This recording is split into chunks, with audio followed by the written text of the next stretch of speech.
YouTube ads is the most underrated marketing channel in 2026. And the crazy part, most brands either don't even use it or they use it completely wrong. Today, I will show you the exact way we launch YouTube ads for our e-commerce clients, where we are spending more than 30,000 euros every single day on ads for them. And this is the exact same playbook you should be using if you want to drive profitable growth on YouTube ads. Before we get into it, if you want a tailored YouTube ad strategy for your brand, then click the link down below to schedule a free call. I will make a YouTube ad strategy for your brand.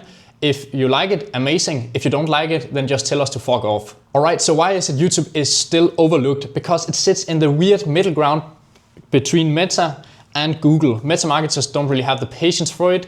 Google marketers don't understand the creative side of it, and most people in general don't understand which settings to use, which settings not to use, what structure to use. So they launch YouTube, it doesn't work in 10, 15, 20 days, they turn it off and they kill it. But when done correctly, YouTube becomes one of the most powerful supporting revenue generator of your channels. The first step is the creative setup. So how we normally do YouTube ads is based on Meta ads data. The good thing is here, if you're already running Meta ads, spending a lot of money on Meta, then you already have a lot of data, you already have creatives you can launch with data behind them. The bad thing is, if you don't have Meta ads creatives, then there's not going to be in-depth guide on the creative side on it here. So what we do is go into the Meta ads account, or the client does it, and give us the creatives that has generated the best performance in the last 6 to 9 months, which is evergreen creatives, meaning it's not like a Black Friday creative, obviously. And then they send it over to us, and then we launch these creatives. To begin with, we like to have between 5 to 10 of these creatives that have already been performing, and it's completely fine if it's in the YouTube Shorts format. This is the starting foundation we'll launch with the creative side of it. The other part of it is when we have some kind of performance on YouTube, we have some kind of data, then we'll be building out new creatives based on it. But to begin with, we want to make it easy to launch YouTube. We don't want to spend a long time on all the creative process because we can still get good performance with just the Meta ads creatives. So that's what we'll be doing. If we want to go a little bit more strategic about the approach with the creatives, we'll still lean towards the creatives that has already worked on Meta. But what we'll then change is just rewrite the scripts a little bit and make sure we also film it in the YouTube 16:9 format. So we can also run it as these kind of ads. And what we'll do here is also have a little bit longer hook. So we'll take out all these scripts we had from the Meta ads. We'll tweak the hook a little bit. Often the hooks from Meta will be 1 to 3 seconds. So we'll make them 3 to 5 seconds instead. So that's going to be the main part of it. It's actually just the hook, but the rest of it we like to keep pretty similar to the other one. And then also adding a longer end screen in the end. So yeah, if you're spending on Meta, use the creatives that has already good data behind them. Then you need to go into the campaign setup. So we always launch YouTube inside demand gen, YouTube placements only, conversion goal purchase, and then the bidding is maximize conversions. Google marketers will go ahead and add a target CPA on here, but on YouTube you should always just use the maximize conversions, no target CPA. This is a push channel, not a pull channel, so therefore maximize conversions will be better than if you have a target CPA.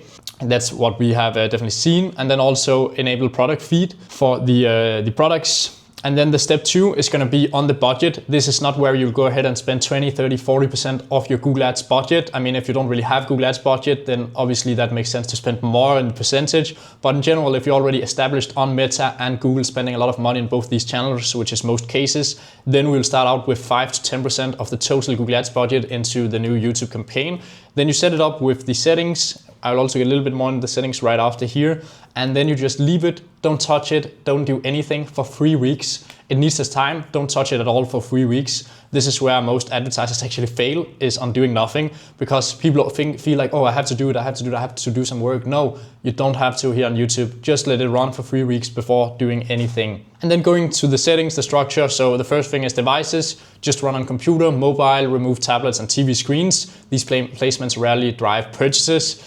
For some brands, depending on what you're selling, you can also just focus on iOS devices, so you'll not be targeting all of these Android devices. This is depending on the product you're selling, your brand, and your overall brand presence, but this is something we sometimes do, but not is something for all cases. Then for the audience structure, this is the structure we will normally run with. It's going to be 2 to 4 audiences in total. One is mandatory, which is going to be broad, no targeting, just completely broad, which is also what most meta marketers will use, which is also often what will perform the best. Google marketers do too many audiences often and all of this lookalike, where broad is often the thing that is working the well. But we also want to test additional audiences. Google is a little bit different than Meta. Meta, most cases, where from what I know, I'm a Google marketer and YouTube, is more just broad, Advantage Plus. Google's algorithm is not as good yet, so we also run some different audiences. I'm sure in the future it will just be broad on YouTube as well, but currently we also run these different ones, a little bit different from each case, but it could be something where we take all the converters, put them into the account, and then we add optimized targeting. And then the optimized targeting will often take over the budget, so we're not targeting the people who already converted. You will see, and you can also see how much is optimized targeting versus the converters, and it's actually going to be working as like I would say like a new modern lookalike audience. So that has been pretty good. Then we also just take another audience, which is just going to be our competitors. Take the 2 to 5 closest competitors of you, add the URL, and then target those as the audience. And then the top performing keywords, if you're running search, take the best 10, 20, 30 keywords you have, add them in an audience. So if people look for something like that, then you'll also show up inside of that audience. And this will be some different audiences we'll like to run in our YouTube structure. Obviously, if you have a retargeting campaign, you need retargeting audience as well. This is for cold traffic, and each of the audience will get its own campaign. So you can make sure you're spending X amount on each campaign. You'll have it more structured. I like to do it that way. Don't take them together, they're not in the beginning, but so you can test different things here. And then for the ads, for each ad group, you need a minimum of 3 videos per ad group and maximum of 10.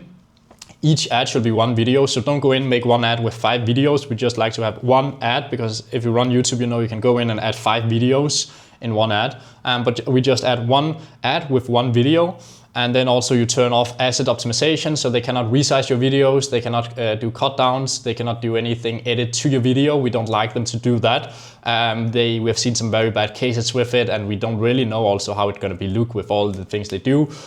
So yeah, we don't let Google modify the creative. And then on the headlines, on the ad audience, etc., what we will do is launch 3 headlines for the ad. We will launch 1 description and 1 long headline. This is where I often see people doing too many headlines, too many creative, too many descriptions, long headlines. But we just like to have our best performing description, or what we think will be the best performing one. Take it from Google and Meta Mix, we'll take the best one there. And then 3 headlines, which we think is going to be best performing, and that's also going to be best from Google and Meta performance with the headlines, and then launch it. We don't want too many headlines, too many long headlines, too many descriptions, so just 1 of them each once, because if we start with all of this, there's so many different combinations of video with headline, another video with different headlines, and it's going to be really, really high budget often in order to actually make sense. We just like to keep it simple there. And then we set up the ads and let them run for 3 weeks. We don't touch them, we don't pause anything, we don't do anything at all. And then after 3 weeks, we only pause ads that spend consistently budget, that spend, let's say our CPA is $100. All ads that spend $200 or more, which is 2x our max CPA, they get turned off if they didn't generate any conversions, or all the ads that are more than 2x our CPA. And then after that, we just go ahead, launch new creatives. We see which creatives worked. We do more similar to that. We script more based on the ones that worked, so we get more of those. Or we just launch more from Meta and then pause the ones that are not working. We turn off the ad groups, the audience that we test that did not perform, give more budget to the ones that performed. All of this is like basic media buyer knowledge, where we just focus on what works, focus on what not working, testing new things, and all of these things. And then after that, we try to scale the YouTube ads, but YouTube is still not meant to completely dominate spend. It's not going to be a channel which is going to be bigger than your Meta or going to be bigger than your Google, but more as a supporting layer for these channels to strengthen performance. And using, let's say, 10 to 30% of your total Google budget. Some cases might be stronger, but most cases where you have Meta and Google, where they're spending a lot on Meta and Google, will be 10 to 30% of the total Google budget, and more be a supporting channel that can increase your overall performance, but not where it's like your main performance is relying on YouTube. The core principles here of the YouTube is just patience, patience, patience, and data from Meta, and using the right settings. If you do all of these things, YouTube ads should be working quite good. Then after that, you can do all of these small optimizations, scaling it, but if the foundation is not there, it's not gonna work. And if you want help setting this up in the right way and you want a tailored YouTube ad strategy to your brand, which creative we will launch, and exactly how we'll do it for your brand with the budget, the timeline, all of this, then click down below and schedule a free call. I will not be selling you anything. I'll be showing you the YouTube strategy. If you like it, then we'll implement it. If you don't like it, then you will let us know and we will not go ahead with anything. So yeah, that's everything. Thank you very much for watching. Hope you have a great day.